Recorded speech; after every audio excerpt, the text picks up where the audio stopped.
আসসালামু আলাইকুম। এটা আসলে মূলত আজকে কোনো ব্লকের জন্য হাজির হয়নি, আসলে আজকে হাজির হয়েছি আমি যেখানে চাকরি করি আমিনা বেগম মেমোরিয়াল হসপিটাল, সেখানে আসলে আকিস গ্রুপের থেকে চেয়ারম্যান স্যার আসছে হেলিকপ্টার করে। তো মূলত উনি আসছে আমাদের হসপিটাল ভিজিট করার জন্য, সেই জন্যই আসলে মূলত আমাদের এটা দেখানো।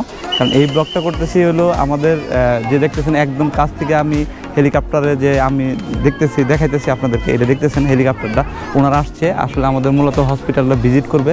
আর এখানে তারা নামাজ পড়বে, দুপুরে খাওয়া দাওয়া করবে, খাওয়া দাওয়া করে তারা আবার এখান থেকে রওনা হবে। তো এই ফাঁকে ভাবলাম যে আপনাদের সাথে কিছু কথা শেয়ার করি।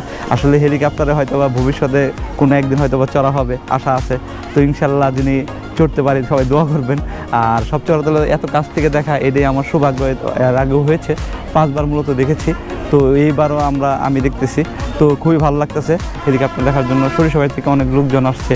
আর এখানে হেলিকপ্টার নামাইতে গেলে অনেক কিছু করতে হয়, কারণ হলো ফায়ার সার্ভিস লাগে, পুলিশ লাগে, তারপর দেখতেছেন আপনার পতাকা লাগে, ওরকম একটা ইয়ার মতো দেখা যাচ্ছে ক্যামেরা, পতাকাগুলো লাগে। আর সব কিছু মিলে হলো প্রোটেকশন এবং কি হেলিপ্যাড লাগে। হেলিপ্যাডটা আমরা নতুন করে করছি, কারণ এর আগে আমাদের হেলিপ্যাড ছিল, যেটা ভেঙে গেছে।